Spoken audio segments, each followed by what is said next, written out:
She was 23 years old when the file arrived. No name, no return address, just a link. Linda clicked it, expecting spam, maybe a mistake. But what loaded on her screen made her blood run cold. It was a video of her, unconscious, vulnerable. And the person standing over her, the person recording every second of it, was Daniel, her family's doctor, the man she'd trusted her entire life. But what happened a year earlier, when Linda was just 22, would change her life forever. Before we continue, please like this video, subscribe, and turn on notifications so more people can learn from stories like this and protect themselves. Your engagement helps spread awareness. Linda's story isn't just about one moment. It's about trust, it's about betrayal, and it's about a system that almost let a predator slip through the cracks. Linda was 23 when she discovered the truth, but the crime happened when she was 22. And to understand how someone like Daniel, a respected doctor, could do something so horrific, you need to know who Linda was, who she trusted, and why she never saw it coming. Linda grew up in a small, tight-knit community just outside Portland. She was warm, intelligent, and incredibly kind. She had this way of making everyone around her feel seen, heard, valued. She was studying to become a teacher, working part-time at a local bookstore, and dreaming of the future. She had plans, big plans. She wanted to travel, to teach abroad, to make a difference in the world. And she was on her way. Linda's family was close. Sunday dinners, birthdays, holidays, they were all together. Her mom, her dad, her younger brother, they were everything to her. And Daniel was part of that circle. He'd been their family doctor for over a decade. He delivered Linda's younger brother. He treated her dad's high blood pressure. He was there when Linda's mom had that scare with her heart. He wasn't just a doctor to them. He was family. Or so they thought. Daniel was in his early 40s, well-respected in the community, always calm, always professional. He had a small clinic near the town center, a place that felt safe, familiar. Patients loved him. Parents trusted him with their children. Elderly folks trusted him with their lives. And Linda? She trusted him completely. She'd been seeing him since she was a kid. Routine checkups, vaccinations, the occasional flu. He knew her medical history better than anyone. And she never, not once, felt uncomfortable around him. Until she did. Let's go back to when Linda was 22. It was early spring, and life was good. She'd just finished her second year of college, and she was feeling optimistic about everything. She'd started dating someone new, a guy named Ryan she met at a coffee shop. They'd been together for a few months, and things were going well. Her family was healthy, her grades were solid, everything felt right. Linda had always been someone who took care of herself. She ate well, exercised regularly, got her checkups on time. She wasn't paranoid about her health, but she was responsible. And that's why when she started feeling a little off, tired, dizzy, she didn't panic. She just made an appointment with Daniel. It was March. She remembers because the cherry blossoms were just starting to bloom, and she'd taken a picture of them on her way to the clinic. She posted it on Instagram with the caption, "Spring is here." She had no idea that in a few hours her life would never be the same. When she walked into Daniel's clinic that day, everything seemed normal. The receptionist, Mrs. Carter, greeted her with a smile. The waiting room smelled like lavender, the way it always did. Soft music played in the background. It was the same clinic she'd been coming to her whole life. Safe, familiar, boring even. But looking back now, Linda realizes something.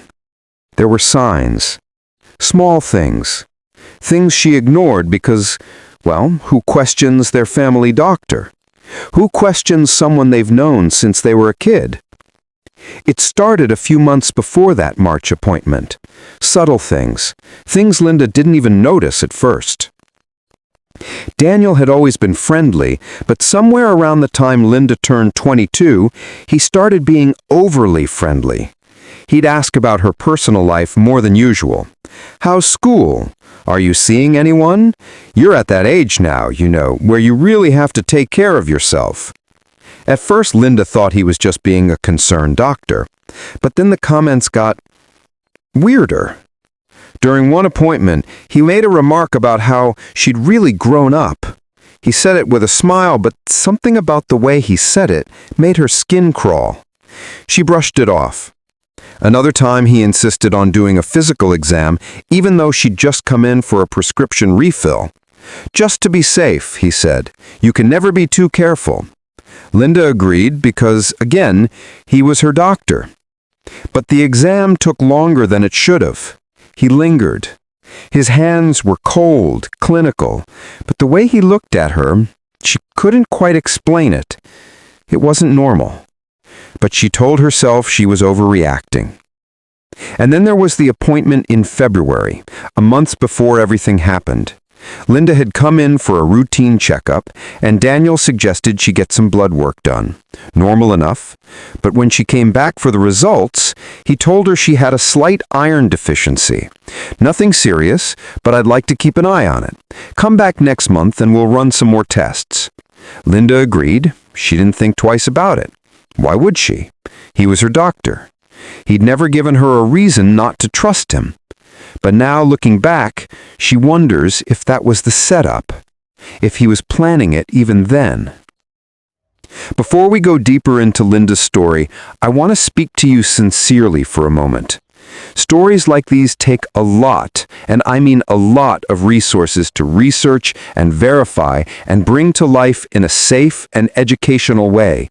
We pay for tools, databases, and services just to make sure every fact is correct and every detail is handled with respect.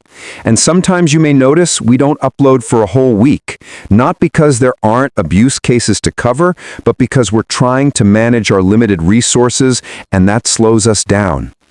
If you feel we're doing something meaningful by shedding light on abuses and giving victims a voice, you can support us by sending gifts. Your support helps us keep going, keep improving, and keep bringing awareness to stories that deserve to be heard. Now let's get back to Linda. March. Linda walked into Daniel's clinic for what she thought would be a quick follow-up. The receptionist checked her in. Mrs. Carter was cheerful as always. "Dr. Daniel will be right with you, sweetheart." Linda sat in the waiting room, scrolling through her phone. She texted Ryan, told him she'd meet him for dinner later. She felt fine. A little tired, maybe, but nothing out of the ordinary. When Daniel called her in, she followed him to the exam room. The same room she'd been in 100 times. The same pale blue walls, the same posters about hand washing and flu shots, the same sterile smell. "So, Linda," Daniel said, closing the door behind them. "How are you feeling?" "I'm okay. Still a little tired, but nothing major." He frowned, flipping through her chart. "Your iron levels were low last time. I want to run another test, just to make sure everything's okay." "Sure," Linda said. "Whatever you think is best." "Great. But first, I'm going to give you something to relax." Linda blinked. "Relax? Why would I need to relax?" Daniel smiled. That same calm, reassuring smile he'd always had. "Some patients get nervous during blood draws. This will just take the edge off. It's perfectly safe." Linda hesitated. Something about it felt off. But then again, this was Daniel, her family doctor, the man she'd trusted her entire life. She trusted him. "Okay," she said. Daniel prepared the injection. Linda watched as he filled the syringe, tapped it, pushed the plunger slightly to release the air bubbles. Professional, routine, normal. He swabbed her arm with alcohol. The cold sting made her flinch, and then he injected her. "There we go," he said softly. Just relax. You'll feel a little drowsy, but that's normal." Linda nodded. And then the room started to tilt. The walls blurred. Her head felt heavy, like someone had filled it with cotton. She tried to speak, but her words came out slurred. "Daniel, I don't feel—" "Shh," he said. His voice was calm. Too calm. "It's okay, Linda. Just let it happen." And then everything went black. Linda doesn't remember what happened next. Not clearly. Her memories of that day are fractured, fragmented, like pieces of a dream she can't quite hold on to, but she remembers waking up. She remembers the ceiling, the fluorescent lights above her. She remembers the sound of Daniel's voice, distant, muffled, like he was speaking underwater. "Linda, Linda, can you hear me?" She blinked. Her vision was blurry. Her body felt wrong, heavy, disconnected, like it didn't belong to her. "You're okay," Daniel said. He was standing beside her, his face hovering above her own. "You fainted. It happens sometimes. Low blood pressure." Linda tried to sit up, but her arms wouldn't cooperate. She felt numb. What happened?" "You fainted," Daniel repeated. "But you're fine now. Just take it easy." He helped her sit up. Her head was pounding. Her mouth was dry. She felt nauseous. I don't remember." "It's normal," Daniel said. "You were only out for a few minutes. Nothing to worry about." But Linda did worry, because something felt wrong, deeply, fundamentally wrong. She looked down at herself. Her clothes were different, not quite right. Her shirt was buttoned wrong. Her jeans felt loose. And there was a smell, faint, sterile, like antiseptic.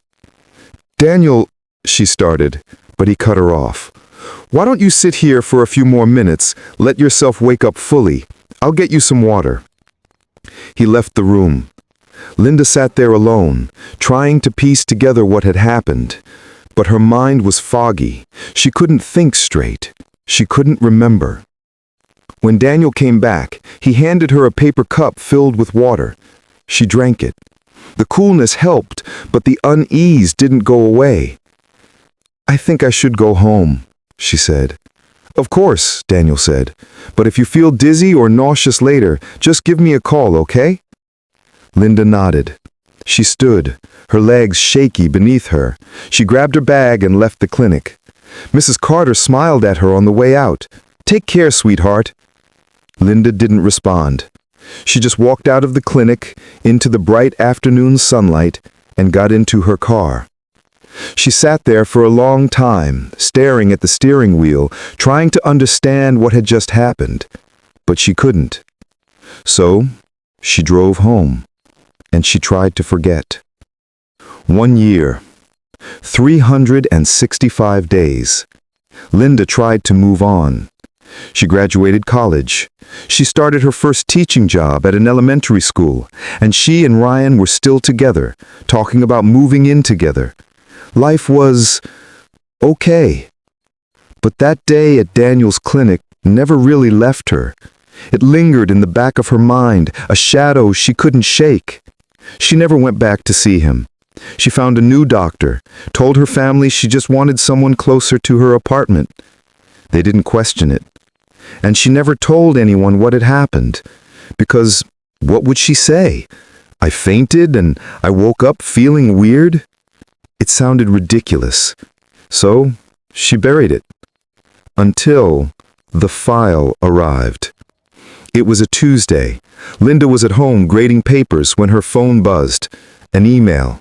No subject line, no sender name, just a link. She almost deleted it. It looked like spam, but something made her click it. The link opened a cloud storage page. Inside was a single file, a video, and the thumbnail, Linda's breath caught in her throat. It was her. She clicked play, and her world shattered. The video was clear, too clear. It showed her lying on an exam table, unconscious. Her clothes were wrong, undone. And Daniel was there, standing over her, touching her, recording her. Linda's hands shook so violently, she dropped her phone. It clattered to the floor, the video still playing. She could hear his voice, calm, methodical, like he was narrating a medical procedure. She grabbed her phone, paused the video, and threw it across the room. And then she screamed. She screamed until her throat was raw, until her neighbors banged on the walls, until she couldn't scream anymore. And then she collapsed on the floor and sobbed. Linda didn't sleep that night. She couldn't. Every time she closed her eyes, she saw that video. She saw herself. She saw Daniel. And she felt violated, betrayed, destroyed. She called in sick to work the next day, and the day after that. Ryan came over, worried, but she couldn't tell him. She couldn't tell anyone. Not yet. Because she didn't know how. How do you tell someone that the person you trusted, the person your family trusted, did something like this to you? How do you explain that you didn't even know it happened until a year later? How do you make sense of something that doesn't make sense? Linda spent 3 days alone in her apartment, replaying the video in her mind, trying to understand. And then, finally, she called her mom.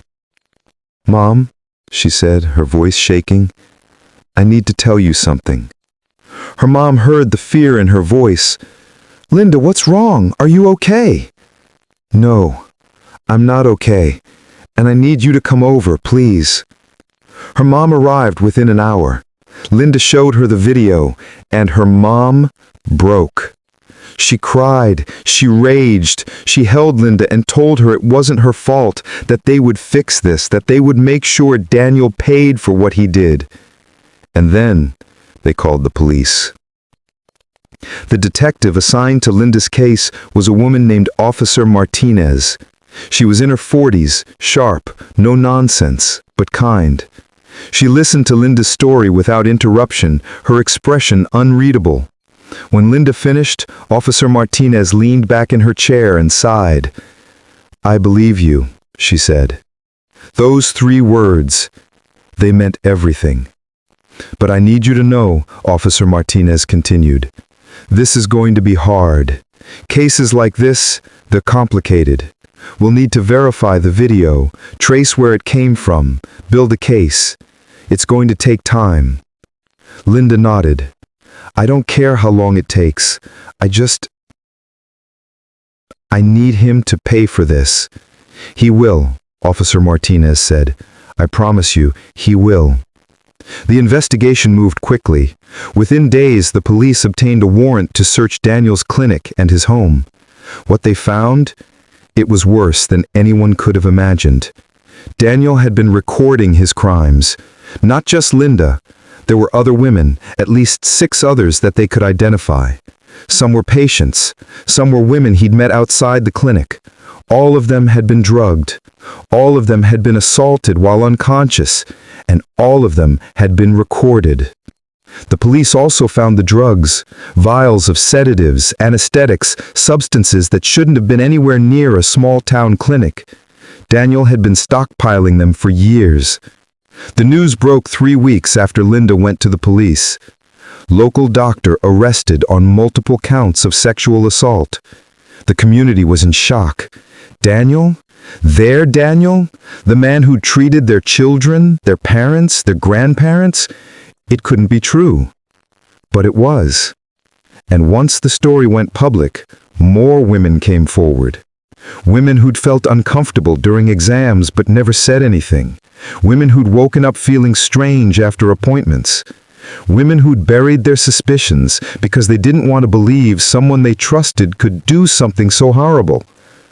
By the time the investigation was complete, Daniel was facing charges related to 9 victims, 9 women whose lives he had destroyed. And Linda was the one who'd exposed him. Daniel was arrested at his clinic on a Thursday morning. The police showed up while he was seeing a patient. They walked him out in handcuffs, past the waiting room full of people who trusted him, past Mrs. Carter who'd worked for him for 15 years. He didn't say anything. He just kept his head down, his face blank, as they put him in the back of the police car. The trial took months to prepare. Daniel's lawyers tried everything. They claimed the video was fabricated. They claimed Linda had consented. They claimed it was being framed. But the evidence was overwhelming. The videos, the drugs, the testimonies of the other victims. There was no way out. Linda had to testify. She had to sit in a courtroom in front of strangers and describe what had happened to her.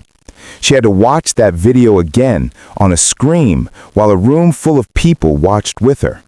It was the hardest thing she'd ever done.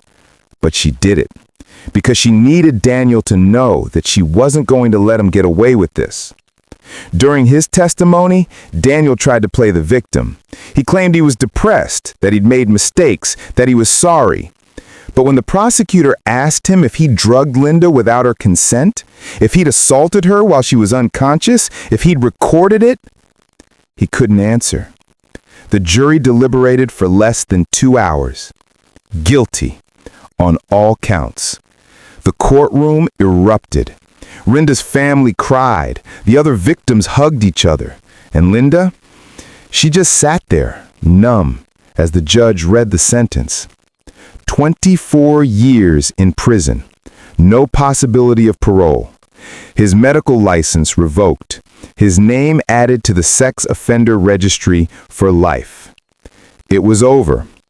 Daniel was let out of the courtroom in handcuffs. He glanced at Linda one last time. She didn't look away. She wanted him to see her, to see that she wasn't broken, that he hadn't won. And then he was gone. The months after the trial were strange for Linda. On one hand, she felt relief. Daniel was in prison. He couldn't hurt anyone else. Justice had been served. But on the other hand, she felt empty. Because even though he was locked away, the damage he'd done didn't just disappear. Linda struggled. She had nightmares. She had panic attacks. She couldn't trust doctors anymore. She couldn't even walk past Daniel's old clinic without feeling sick. But she also had support. Her family, her friends, Ryan, they were all there for her. And slowly, very slowly, she started to heal. She started going to therapy. She joined a support group for survivors of sexual assault. She learned that what happened to her wasn't her fault. That trusting someone didn't make her naive. That being betrayed didn't make her weak. And she learned that her voice mattered. 1 year after the trial, Linda did something she never thought she'd do. She spoke publicly about what happened. She gave an interview to a local news station, and she shared her story. Not because she wanted attention, but because she wanted other people to know that they weren't alone. That if something felt wrong, it probably was. That trusting your instincts could save your life. I blamed myself for a long time, Linda said in the interview. I thought, how could I have been so stupid? How did I not see the signs? But the truth is, predators are good at hiding.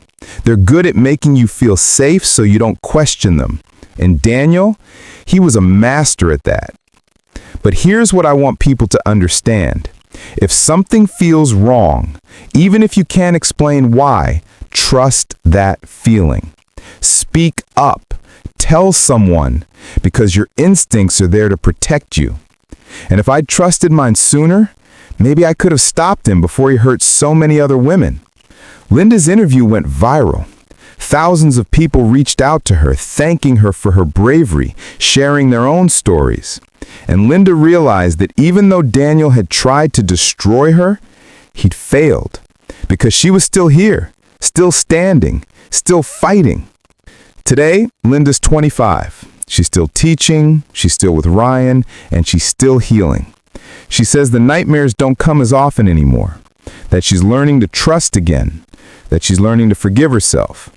She also started a foundation to help survivors of medical abuse. She raises money for therapy, legal fees, anything that can help people rebuild their lives after trauma. And she speaks at schools, hospitals, community centers, sharing her story, teaching people how to recognize the warning signs of abuse. I don't want to be defined by what happened to me, Linda says in the interview, but I also don't want to pretend it didn't happen, because it did, and it changed me, but it didn't break me. Her family is proud of her. Her mom says Linda is the strongest person she knows. Her dad says he wishes he'd seen the signs sooner, but Linda always tells him it's not his fault. She says, none of us saw it because we didn't want to believe it, and that's what predators count on. But the most important thing Linda wants people to know is this: it's never too late to speak up. Even if years have passed, even if you don't have proof, even if you're scared, your voice matters, and someone will listen. Linda's story is a reminder that monsters don't always look like monsters. Sometimes they look like the people we trust the most, our doctors, our teachers, our friends, and that's what makes them so dangerous. But it's also a reminder that survivors are stronger than we give them credit for, that even in the darkest moments, there is hope, that justice, while slow, is possible, and that speaking up, no matter how hard it is, can save lives. So let me ask you something. If you were in Linda's position, if something felt wrong but you couldn't quite explain it, would you speak up? Would you trust your instincts? Or would you push it aside because you didn't want to believe the worst about someone you trusted? Think about it. Because the truth is, abuse happens more often than we'd like to admit. And it happens in places we think are safe, by people we think are trustworthy. But if we learn to recognize the warning signs, if we learn to trust our instincts, if we learn to speak up, we can stop it before it's too late. Before we dive deeper, let us know in the comments where you're watching from. We'd love to hear from you. And if you're new here, click on the subscribe button so you never miss any of our upcoming videos. Linda's case led to changes in her community. Clinics were required to have chaperones present during exams. Patients were given information about their rights, and medical boards started taking complaints more seriously. But there's still work to be done, because for every Linda who speaks up, there are countless others who don't, who stay silent because they're scared or ashamed or convinced no one will believe them. And that needs to change. If this story touched you or taught you something important, please subscribe, like, and comment. Stay safe. Your engagement helps spread awareness and might protect someone out there, because awareness is the first step to prevention, and prevention is the first step to ending abuse. Linda's story doesn't have a perfect ending. She's still healing. She's still dealing with the trauma. But she's also thriving. She's teaching kids. She's helping survivors. She's making a difference. And she's proof that even when someone tries to destroy you, you can rebuild. Stronger, braver, more determined than ever. So to anyone watching this who's been through something similar, you're not alone. You're not broken. And your story matters. Speak up. Reach out. Because there are people who will listen. People who will believe you. People who will fight for you. And to everyone else, pay attention. Trust your instincts. And if you see something, say something. Because the next Linda could be someone you know, someone you love, someone who needs you to speak up when they can't. Stay safe, stay aware, and never stop fighting for what's right.